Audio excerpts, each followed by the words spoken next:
Welcome to Diet.com video. I'm Stephen Cabral, body transformation expert. I'm here with Naomi.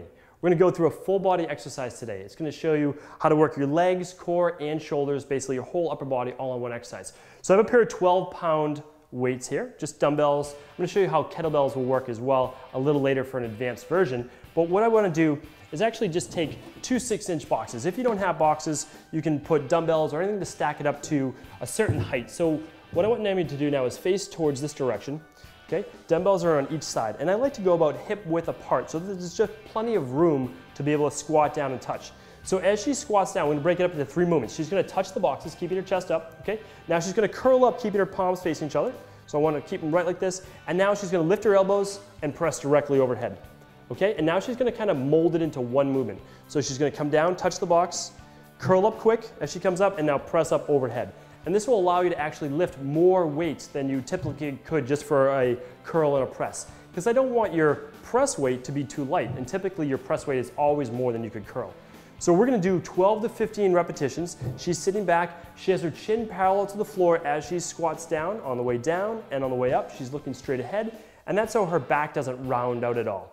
And we're pulling the shoulder blades back for good posture, curling up using the biceps, and then pressing up. Now, a big thing is when she presses overhead, I don't want to see you arch back, okay? You don't want your belly to stick out and your back to arch. She keeps her core muscles tight, she keeps her glutes engaged, but she always has that little bend in her knees. Because if you lock out your knees, you're going to start arching your back. Let's just do 3 more reps, pushing right up to the ceiling, good.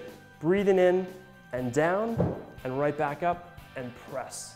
Good, nice work. And you can just set them down the box and leave them right there. All right, so now that we covered it's not a beginner version at all. This is actually an advanced version as well, because all you have to do is increase the weight. Whenever you become advanced at an exercise, like you never get too advanced for a squat, a deadlift, a step up, only thing that increases is going to be your resistance or your weight. So I want to show you one though that you can do with kettlebells. So let's just say you have kettlebells. Not everybody has dumbbells or kettlebells or all that stuff at home, but we always want to take away all the excuses. But I'm just saying today, if you have the ability to use kettlebells, it is nice because this is going to strengthen your wrists, forearms to a greater degree. So I'm going to pop in here for one moment, and I'm just going to demonstrate how you can sit back, do the same exact exercise, but when you come up, you keep your wrists straight. So basically, you're holding these kettlebells, try not to let them wobble, and as you come overhead as well, you're staying nice and balanced. You're coming down the same direction, keeping them nice and stable, and then coming right down, right back up and overhead. So again, if you're using more weight, you just have to make sure you come right into that curl and right up overhead, keeping them balanced the whole time. You want to give this a shot? I'll try. All right, let's try it out. So this is much heavier. So we're going to give it a shot right here.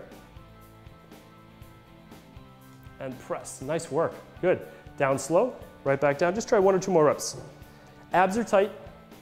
Good. Core is tight. So now you're going to start to see the form try to break down, but Naomi's doing a great job of keeping her core tight, keeping her shoulders strong, and that's it. Good. So obviously I gave Naomi a more challenging weight because I wanted to put her on the spot right here. But at home, you would start with a 10-pound kettlebell or a little less. If you're doing 12 pounds for this exercise, you're going to start with somewhere around maybe an 8-pound kettlebell or a 10-pound kettlebell, and you're going to work on just strengthening the wrist and forearms just because you're trying to hold this nice and straight and level. And then you can work your way up in weight. But that was an excellent job. It's the exact technique. Always remember to do exactly what Naomi did. When the weight starts to get heavy, you never compromise form. The weight just comes right down. So that means when she's pressing overhead, to get the weight up, she didn't start to go like this. She kept her core tight and she still pressed overhead. And then you saw her struggle right there.